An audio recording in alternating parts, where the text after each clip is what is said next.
finding of the bodies in the town of Portland last week. We wanted to give you an update on the information that we have and currently have. We're going to stick with the facts, rather than speculate, because we feel that by sticking with the facts, it's going to help us with our investigation instead of chasing speculations.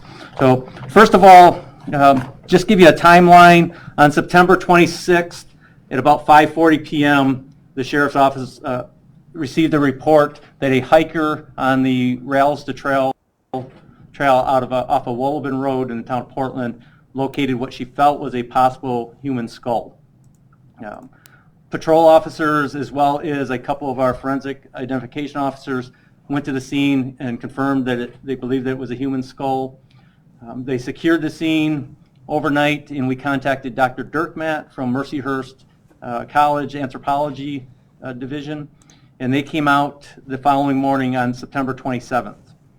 Mercyhurst Forensic Anthropology Team, as well as the Chautauqua County Forensic Identification Team and other investigators, were on scene beginning around 9 a.m. on Monday morning, and we're doing some excavating and clearing of the scene where the human skull was in fact found.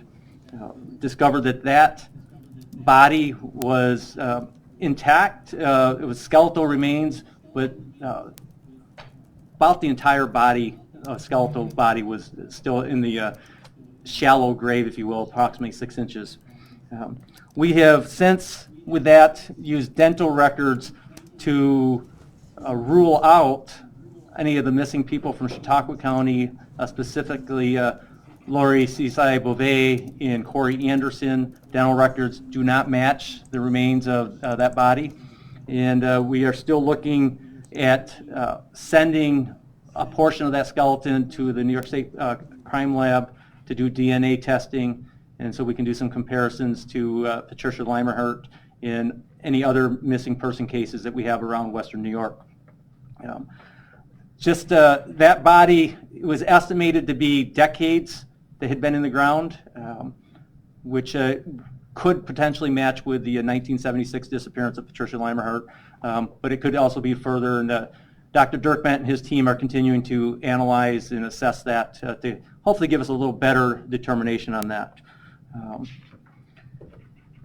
At about 11:25 on the 27th, when our investigators were doing a grid search, looking for other evidence and checking the area, in close proximity to the first set of skeletal remains, they located another section or body that had, it was a full body, we found out later, that was approximately 10 yards from the first location. And it was obviously had been there for a shorter period of time. Dr. Dirkmatt had estimated to be 2 to 6 months that the body had been there. On October 1st, while looking at a Western New York missing and unidentified person Facebook page, there was a flyer on there alerting us that there was a possible missing person from the city of Buffalo. And so we sent that information to Mercyhurst Anthropology Division. We were able to obtain medical records and x-rays of this person, and Mercyhurst was able to compare those and felt confident that that was the individual missing from Buffalo. Yesterday, we were able to get dental records analyzed by Mercyhurst, which confirmed that the results were confirmed being Marquita Mull out of Buffalo, New York, who was reported missing on July 18th to the Buffalo Police Department, to their E-District station on Bailey Avenue. In the report, Marquita was last seen on June 25th in the Broadway and Fillmore area. And July 19th, Buffalo Special Victim Unit Missing Person Division began their investigation. We have been working with Buffalo Police Department since October 1st and discussing with them and sharing information back with us, and we're going to continue working closely with Buffalo Police Department. So our thoughts and prayers go out to the Mull family. in hoping that they can get perhaps a level of comfort knowing where their loved one is. And we're just going to continue to investigate thoroughly, looking for anybody that may be involved in her disappearance and her death. I just wanted to share that this investigation has been ongoing, will continue going, but we've been able to work through because of all the help we've had. And as we're in emergency services building here, so I give credit to them. They've been there with us at the search scene right along, providing this room for us. We've had every police agency in Chautauqua County has helped with this investigation, with the search, with the forensic portion. We've had K-9 units from across Western New York, including the state police, Erie County Sheriff's Office, and a private K-9 unit that comes searching a cadaver search dog. The Federal Bureau of Investigation has been helping us right along, which is invaluable for us for the resources that we have. It can use through them to help us with this investigation. The Chautauqua County Coroner's Office has worked right along with us, as well as the medical director for Chautauqua County. So those are the facts that we have at this time. We, again, our goal is to be able to also identify the first body through the DNA testing, and then, as I mentioned, to hopefully find those individuals or individual who is responsible for the deaths. So, this time, questions? Sheriff, if you could you spell the woman who was identified, spell her name for us so that we can... Yes. Marquita is M-A-R-Q-U-I-T-A,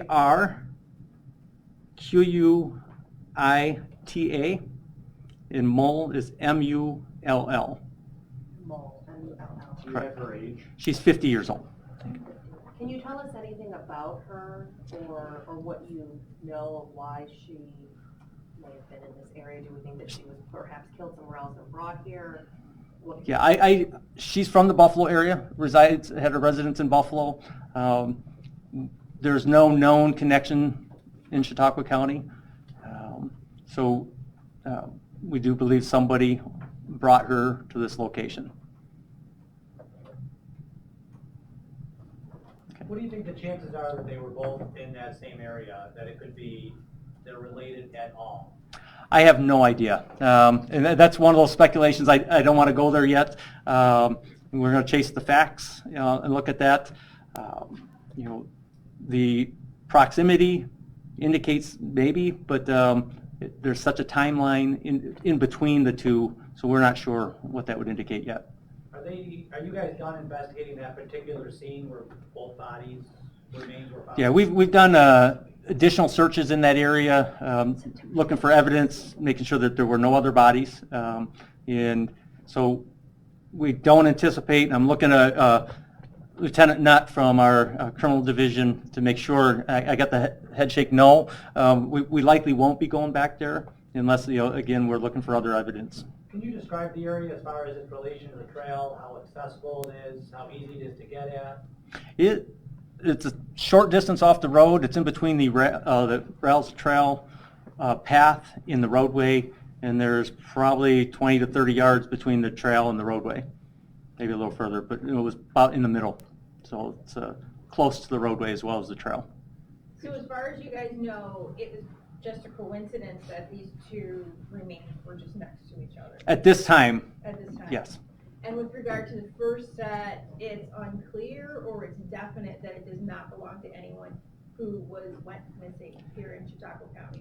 It is not related to Lori Seaside Beauvais or Corey Anderson as a comparison of the dental records. Those two. It's possible it could be someone else. It is possible that it could be someone else from the county. So would you describe this as foul play in both cases? How sure are you? I believe because of the manner of disposal that there's foul play involved. In terms of just leading the investigation, because this woman was from Buffalo, is there ever a point where Buffalo police would end up becoming the lead investigators on this, or is it just you guys? We are working closely with Buffalo PD, and been on the line or phone with Deputy Commissioner last night several times. Our investigators have been working closely with investigators from Buffalo PD, and we're going to continue doing that. So depends on where the facts lead us. And again, it is nice being able to work with different agencies and combine our resources so we can do a more thorough job with the investigations. So for right now, it's you guys leading it. That's correct. That's correct. Is there any indication of cause of death on either of the remains? Not at this time. Marquita had been involved in a automobile a hit and run crash, I believe, in 2012. So there are various evidence that there's been trauma, but we need to make sure that the trauma is not caused from the car accident. And I believe she might have even been in another accident previously. So they have not determined any cause of death on either of the bodies. Are you looking for assistance from the public as far as any information concerning this case? Absolutely. Anytime if somebody's seen anything in that area, it's a remote area, as you know, Dave, and it's not a lot of traffic on that road, but if anybody has seen vehicles in there, suspicious vehicles, we've been told is that it's not uncommon for vehicles to be parked at that trailhead to use the trails for walking and hiking. So, but we would take any information and follow up on that. What was the condition of the remains found from Marquita Mill? Marquita, she was fairly well along in decomposition, but again, the entire skeletal remains was still present. Do you think she was killed and brought to Chicago County? Yeah, I personally don't believe that she was killed at that trail, but we have no evidence of that at this point. So we are going to continue to investigate that to try to find the location where she was killed. Do you know anything more about the circumstances of her disappearance? I do not. Just what I shared. She was reported missing on the 18th of July, had been last seen on the 25th of June. So she wasn't reported until then? That's correct. She wasn't reported missing until July 18th. Okay, last seen on June 26th though? That is correct. Okay. Or June 25th. June 25th? Yes, In the Broadway Fillmore area, you said? that is correct.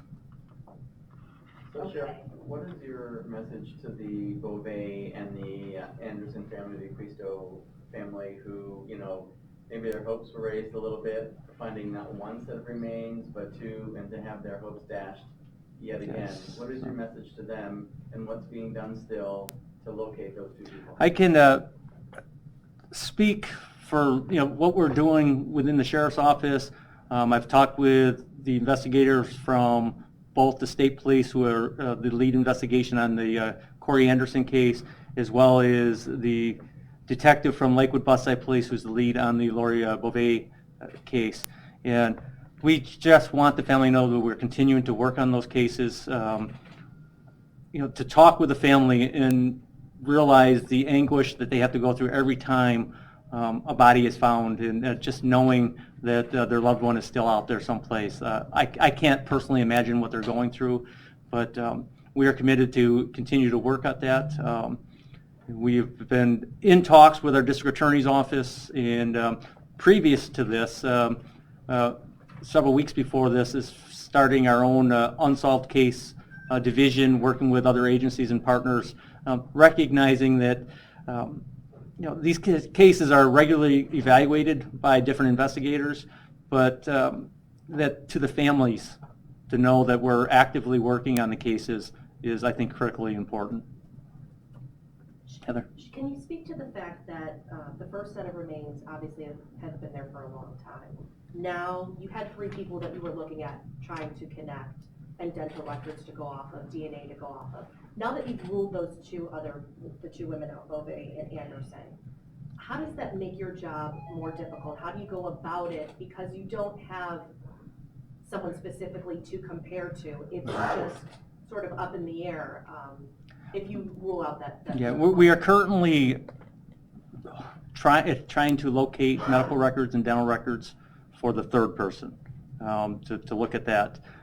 We are also entering all information that we have into national database CODIS and NamUs, and hoping that something from those databases will lead us to a potential victim. So. Sheriff, along those lines, I apologize, this just came into me. Apparently, her sister Wendy called our newsroom earlier in the summer and thought that there was some connection to her sister's disappearance and possible death to a person from Angola. Any connection to that? Anything you know on that? The only information I have on Angola is from what I read on the Western New York missing and unidentified person, is that she had connections to the Angola area. But I did not read that there was any potential suspect from there. And I've had the opportunity to speak with Wendy just this morning, and that wasn't brought up, but doesn't necessarily mean that she doesn't have some information on that. Great, thank you. Just to get a clarification, in terms of comparing the medical dental records to the National Missing Persons Database, how long does that process take? When do you expect that you'll find an answer to that? I have no idea. So Mercyhurst, we're hoping for some reports from them within a month, but some of the other testing could take several weeks to several months, depending on which labs we're using, and some labs, can even take years. So, As an investigator, to have a missing person 60 miles away, end up within feet of other remains, what goes through your mind? a lot of things go through my mind. But yeah, again, a lot of those are speculations and theories that I'm not prepared, or nor do I want to really share those, because I don't want to take away from the facts, and I don't want to take away from the investigation, because I think as we lean on those theories that really have no facts behind them, that distracts from the actual investigation. So. Mm-hmm. Since the first body is you're looking into a connection with a missing person case from 1976, what kind of records would exist from that time, because medical technology was nowhere near as advanced as it is now? That has been the issue. So we are continuing trying to track down any records. We do have who Patricia's dentist was. What we're trying to track down is perhaps maybe a retired dentist has some records in a basement someplace. We don't know if there's going to be anything out there. So we're going to continue to track that and hopefully locate something that will help with that. In the meantime, as I mentioned, we are going to be sending some of the skeletal remains to the lab for DNA testing. Is that in Albany, or what lab is that? We're going to send it to Albany. Is it state police? State Police Crime Lab, yes. Were there any belongings found with the remains? Any cell phone, anything like that? No, there was no cell. Since that one case was from the mid to late 70s, have you been in touch with any former officers, retired officers, who maybe had a part in that case? Have they been able to help? Are they interested in all? Just following along to see the latest developments? So I've spoken with one officer that was involved in that, and then we've also worked with active investigators from the state police who the morning of the finding were bringing us the case file from that. So again, we're all working closely with that. And like anything, if you talk to any of the officers who have been involved in the investigations of missing people, they take it to heart. And I say I think all of those officers that were involved in the 1976 have since retired. And I can say that there's no officer within the sheriff's office that was working at the time that was reported. Well, it's a state police case. Again, we're working well with them. Would they be called in any capacity to help out? Maybe not an official police capacity, but since they were so close to the case years ago. Absolutely. We're going to continue, and we're trying to reach out to any that are involved and have them to share what they saw, but also their expertise. And thankfully one still lives in Chautauqua, at least one lives in Chautauqua County that we have easy access to that on a regular basis.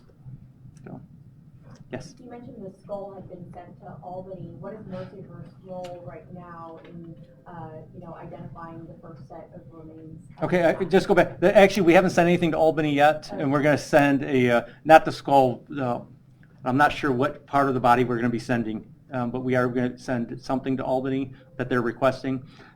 Mercyhurst is continuing doing their analysis. It's that forensic anthropology unit.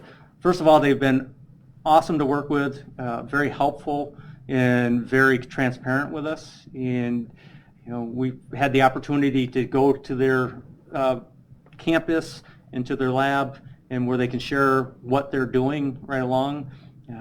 And they still have a lot of work to do, and they're going to continue to assess and then give us a final report relatively soon. Besides comparing the records of the person the third possible person that was missing, what are some other people or cases that they're looking into? Well, what Mercyhurst is doing for us is they are hopefully being able to give us some of the physical characteristics, height, approximate weight, approximate age, as well as ethnicity. So those are the things that they're doing for us. They will look and see if there's any obvious cause of death and share that with us. So those are some of the information we're waiting for. Dr. Dirkmatt, as amazing as it is how quick they can look at the skeletal remains and be able to give us their estimate, and then they're usually quite accurate. So, yes, sir. You characterized the location where the first body was found as being a shallow grave. Was that also the case for Marquita Mall? No, it's not. There was no attempt at burial for Marquita. With Marquita, I read an article that said she is also from Niagara Falls. Are you working with Niagara Falls Police in addition to Buffalo Police? We have not at this point. I know she had the residence in Buffalo. I believe the accident that I mentioned happened in Niagara Falls. Mm-hmm. So, but at this point, I don't believe we've been in conversations with Niagara Falls. Was this area searched before in the other cases for Corey Anderson and Lori Beauvais? And does it expand the search grounds for where you can search for those cases? No.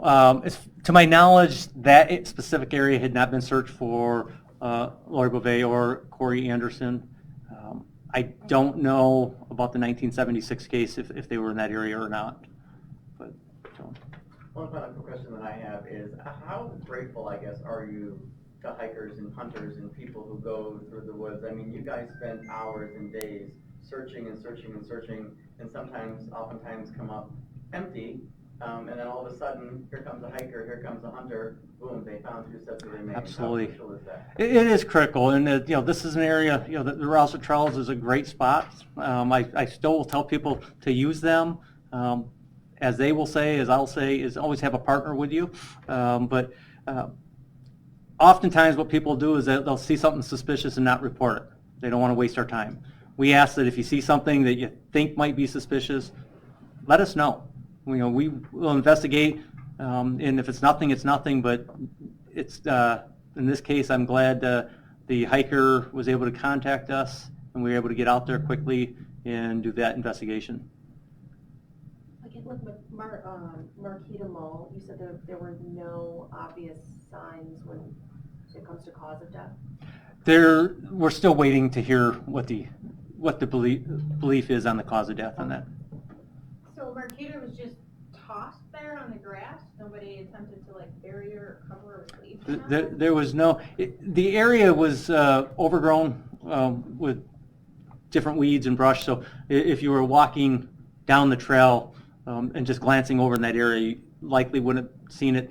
Officers were there for almost 2.5 hours, and within 10 yards of it, and didn't see her body. And it's estimated she's there for a couple months. It was estimated 2 to 6 months, and then based on her time of disappearance, that time frame fits. So. Have people reached out with any tips? Is there a tip line? I know that you can't tell us exactly what you may have heard from folks, but with the recent media attention, have you started to hear from people in the community? Yes, we've started getting phone calls. Thankfully, some of these were suspicious situations that they remember from past, and I mean, a few of them have been several years ago that it's triggered memories. And so with the media coverage, it is a good tool for us as well. and that it might remind people or encourage people to call us if they have information. What would you say to folks who maybe remember something from a few years ago or 10 or 20 years ago, who think maybe that wasn't that big of a deal, or at the time didn't think it was anything? Would you encourage them to call? Because does that help you rule things in or out? Absolutely. Or come up with the timeline? Absolutely. It's without knowing that information, we can't follow up on it. So it's really good that they call. We have dedicated officers to this search and this investigation, and we'll continue to work as diligently as we can on this, and with all of our partners around the county and the state and the nation. So. With the 1976 case, have you talked to any of the family members? Yes, two of the brothers. Okay. I assume how have they been through this whole process? As with every family, I think they're struggling. They have the emotional roller coaster, but they've been very helpful in providing whatever information that they're able to. And again, we're trying, any of these investigations, the goal is not only to be able to identify the individuals, to find out who may be responsible for their deaths, but also to hopefully provide some level of comfort for the family members. Do they live local, or are they out of the area now? They're out of the area. Can you talk about how long it will take, for the skeletal remains in terms of doing DNA analysis? What the timeline? Yeah, we've been told 4 to 6 weeks potentially to get the results back from the DNA. Mm-hmm. So we're hopefully that's accurate. Okay. So. And that's what will be done in Albany? That's correct. Okay. That's correct. And that's for the first set of remains? That's correct. Okay, thank you. Yep. You don't need to do that for the second, right? That's correct. Okay. Yeah. All right. For our producers, could you just say and spell your name for us? I can. James Quattrone, Quattrone. Thanks, Sheriff. You're welcome. All right, thank you very much. Thank you, Sharon. Do you expect any other updates, or are you just kind of holding these conferences as you learn things? I think as we get some solid information, and then I would do another press conference. I appreciate you all reaching out, and I also know that after we made this announcement, I got lots of texts. I tried to be aware of that and work with you all, but I didn't want to be giving any information out, and I can't remember all of your contact information, so it's easier to do the press conference and get it out one time. Thank you for the heads up. All right. The day before is helpful. All right, thank you. Thank you. Thank you. Don't worry about that. Okay. All right, Chautauqua County Sheriff Jim Quattrone providing an update on the 2 sets of human remains that were found last Monday on Woburn Road in the town of Portland. We thank you for joining us for WNY News Now as we provide special coverage of this breaking news announcement. If you're just joining us, let's recap for you. So the sheriff has identified one of the 2 bodies that were located along this wooded area last week, which is part of the Rails to Trail system there in northern Chautauqua County. The sheriff identifying the second body, which was found late Monday over into Tuesday, as 50-year-old Marquis Mall. That was after the Mercyhurst Forensic Anthropology Department was able to match her dental records. The sheriff explaining to us that there is no known connection to Chautauqua County. He believes someone brought her to that wooded area in between the time when she went missing in June to when she was found. Now, a hiker first spotted those 2 remains in that wooded area on Sunday of last week. Now, following an additional search the next day, they located that second set, which now has been identified as Mall. Sheriff Quattrone hoping that this could bring closure to at least one of several decades-old cold cases that are here in Chautauqua County, specifically Patricia Lamernhart, Lori Bova, or Corey Anderson. He's able now to rule out that first body as not Bova's or Anderson's. However, they are waiting for additional details from Patricia Lamernhart. part, with the sheriff saying that we could get some more information in the matter of weeks or even months. They are going to be sending part of that skeletal remains, which was found, to the New York State Police Lab in Albany, where he hopes to have some closure for there. As for what's next in his investigation, they don't expect to continue to search that rails to trail area anymore. They pretty much have thoroughly done all of that. However, he does say that if the public has any information at all or thinks they saw something previously while in that rails to trail area there in the town of Portland, to please contact his office. Of course, we will continue to provide coverage of this throughout the day and have much more as we break down this 9:30 press conference on our noon show that's right here on Facebook Live, on WNYNewsNow.com, and on channel 716 on Roku as well. If you haven't downloaded that, add it to your channel lineup today, channel 716 on Roku, and you can watch us live 24/7. For WNY News Now, I'm Justin Gould. This has been a WNY News Now special report.